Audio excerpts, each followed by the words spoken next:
सो काफ़ी टाइम बाद jujutsu Kaisen के ऊपर बात करने का एक मौका आया है। As it is jujutsu Kaisen के जो फाइनल वॉल्यूम्स हैं उनके कवर रिलीज़ कर दिए गए हैं, यानी volume number 29 and volume number 30। इनके जो कवर्स हैं वो रिलीज़ नहीं हुए थे एंड अब वो कवर्स रिलीज़ हो चुके हैं एंड ये फाइनल वॉल्यूम्स भी क्रिसमस डे के आसपास कहीं रिलीज़ होने वाले हैं। एंड जैसे ये वॉल्यूम्स रिलीज़ होंगे तो साथ ही साथ इसके कुछ एक्स्ट्रास भी आएंगे जो कि डेफिनेटली हर एक वॉल्यूम के बाद आते ही हैं। And as it is in volumes के ऊपर क्या बना हुआ है, आज इस वीडियो में हम थोड़ा बहुत छोटा सा डिस्कशन करेंगे। बिकॉज जुजुत्सु काइसेन खत्म हो चुकी है, डेफिनेटली इन कवर्स को डिस्कस करने का कोई मतलब नहीं बनता। जस्ट इसके ऊपर वीडियो बनाने का मकसद था कि जुजुत्सु काइसेन से थोड़े प्यार का इजहार किया जाए। As it is Jujutsu Kaisen is special for me because Jujutsu Kaisen ही वो मांगा है जिससे मैंने स्टार्टिंग ली थी। यही वो मांगा है जिसकी वजह से आज मैं यूट्यूब के ऊपर मौजूद हूँ। तो जैसा कि तुम देख सकते हो स्क्रीन पर, जुजुत्सु काइसेन का जो वॉल्यूम नंबर 29 है उसके कवर के ऊपर सुकुना बना हुआ है अपनी ट्रू फॉर्म के अंदर, जहाँ पे उसके दो फेस दिख रहे हैं, चार आंखें दिख रही हैं एंड साथ ही साथ हमेशा की तरह हमारा सुकूना चिल है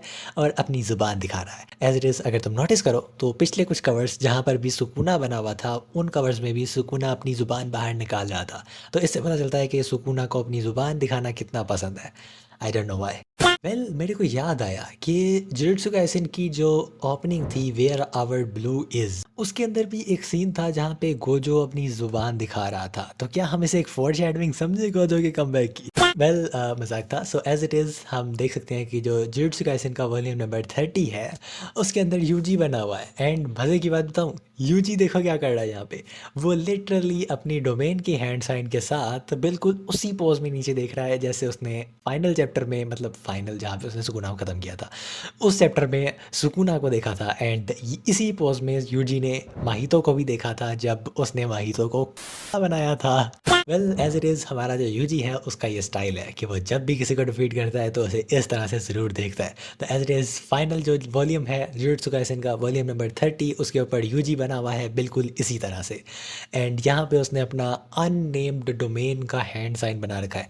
मैं उम्मीद करता हूँ कि जो जुजुत्सु काइसेन के फाइनल वॉल्यूम्स के जो एक्स्ट्राज आएंगे उनके अंदर शायद हमें यूजी की डोमेन का नाम जानने को मिले। लेकिन आई नो कि यहाँ पे कुछ ऐसे लोग भी होंगे जो ये नाम जानने में बिल्कुल इंटरेस्टेड नहीं है, क्योंकि उनके हिसाब से जब एंडिंग ही घटिया हुई है तो फिर नाम जान के क्या करना किसी की डोमेन का।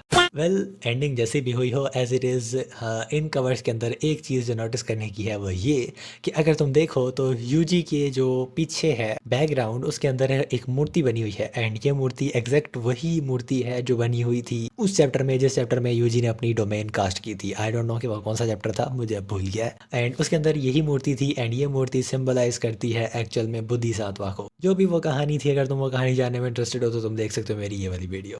एंड साथ ही साथ अगर तुम नोटिस करो तो जो वॉल्यूम नंबर 29 है, सुकुना की बैक साइड पे जो बैकग्राउंड है वो ऐसा फील दे रहा है कि जैसे वो इन्फिनिटी का सिंबल है। क्या ये भी एक फोरशैडोइंग है गोजो के कमबैक की? एज इट इज़ मेरी तरफ से तो ये एक मजाक ही है। एंड इवन कि मैं ऐसे एक मजाक समझता हूँ कि अगर तुम अब कहो कि गोजो का कमबैक होने वाला है, लेकिन शायद गोजो फैंस अब भी इसके बारे में सीरियस नहीं है। लिटरली कुछ गोजो फैंस ने ट्विटर के ऊपर ट्रेंड ला रखा है Gojo is coming back. And अगर तुम उस ट्रेंड को चेकआउट करोगे तो तुम्हें पता चलेगा कि उसके अंदर इसी तरह के बसूल फजूल से रीजंस बताए जा रहे हैं। लिटरली किसी ने लिखा था कि वहाँ पे जो वॉल्यूम है 29 और 30, इनके कवर्स एक साथ रिलीज हुए हैं और जो गोजो है वो जब मरा था तो वो 29 साल का था, यानी वॉल्यूम 29, और एक्चुअल में उसका कम बैक होने वाला है ताकि वो 30 साल का हो सके, यानी वॉल्यूम 30। मतलब क्या लॉजिक है इस बात की? लिटरली सिर्फ यही नहीं, कुछ लोगों ने तो ये भी लिखा था कि एक्चुअल में जो गोजो स्माइल दे रहा था अपने उस वॉल्यूम के ऊपर, वॉल्यूम 26 था आई थिंक वो, जिसके अंदर गोजो बना हुआ था। एंड लिटरली वहाँ पे गोजो के चेहरे पे जो स्माइल थी वो इसीलिए थी बिकॉज गोजो वापस आने वाला है। मतलब यार अजीबोगरीब सी सेंस है इन लोगों की। इवन कि एक भाई साहब ने तो कमाल ही कर दिया कि यहाँ पे जो यूजी बना हुआ है वो हम सब जानते हैं कि ये एक डोमेन का साइन है उसकी, लेकिन एक भाई साहब ने लिखा कि एक्चुअल में ये एक्चुअल में एक प्रे का साइन है। यानी यूजी है वो प्रे कर रहा है कि गोजो कम बैक हो जाए, फाइनली गोजो प्लीज वापस आ जाओ। मतलब यार लिटरली कुछ भी कुछ भी। हम सब जानते हैं कि जो जुजुत्सु काइसेन है वो ख़त्म हो चुकी है। एंड ये जो दो वॉल्यूम्स हैं ये सिर्फ उसके फाइनल वॉल्यूम्स हैं, उसके कवर्स हैं। एंड साथ ही साथ कुछ एक्स्ट्रास रिलीज़ होने वाले हैं क्रिसमस के पास, जिसके अंदर डेफिनेटली कुछ छोटी मोटी डिटेल्स होगी। अगर उसके अंदर कुछ खास हुआ भी तो मैं उसे शॉर्ट बनाकर ही कवर करूँगा, लॉन्ग में कवर नहीं करूँगा। ये लॉन्ग बनाने का मकसद सिर्फ यही था कि थोड़ी बहुत कॉमेडी की जा सके एंड थोड़ा बहुत डिस्कस किया जा सके जे को, बिकॉज जे डेफिनेटली मेरे दिल के काफ़ी करीब है। ऐसे एज इट इज़ मैं वीडियो के स्टार्ट में बता चुका हूँ कि जे ही वो मांगा है है जहाँ से मैंने स्टार्टिंग ली थी, तो मेरे लिए एक स्टार्टिंग पॉइंट है। बाकी जैसे वन पीस वालों की एक लाइन है, वन पीस इज़ रियल, बिल्कुल उसी तरह Gojo's come back is real. Gojo come back करेगा, ये एक नेशनल डायलॉग बन चुका है जेजे के फैंस का। तो एज इट इज़ ये ख़त्म नहीं होने वाला। बाकी आज की वीडियो में कुछ खास नहीं था, बस इतना ही था। तो एज इट इज़ अगर तुम मेरी कुछ दूसरी वीडियोस देखने में इंटरेस्टेड हो तो तुम चेकआउट कर सकते हो मेरे चैनल पर। बट हाँ, अब क्योंकि जेजे की बात छिड़ गई है तो मैं लास्ट पर ये कहना चाहूँगा कि तुम्हें मेरी ये वीडियो जरूर चेकआउट करनी चाहिए जहाँ पे मैंने बात की है जेजे के एक फ़ैन मेड मांगा के बारे में। जेजे का लिटरली एक फ़ैन मेड मांगा आ रहा है जिसके अंदर कुछ फैंस जेजे की एंडिंग को रीराइट करने वाले हैं। बाकी सारी डिटेल्स तुम्हें इस वीडियो में मिल जाएंगी। एज इट इज़ तुम इस वीडियो को चेकआउट कर सकते हो अगर तुम इंटरेस्टेड हो किसी फ़ैन मेड मांगा में। एंड इसके अलावा तुम मुझे इंस्टाग्राम पे भी फॉलो कर सकते हो। मिलते हैं नेक्स्ट वीडियो में, तब तक के लिए बाय बाय।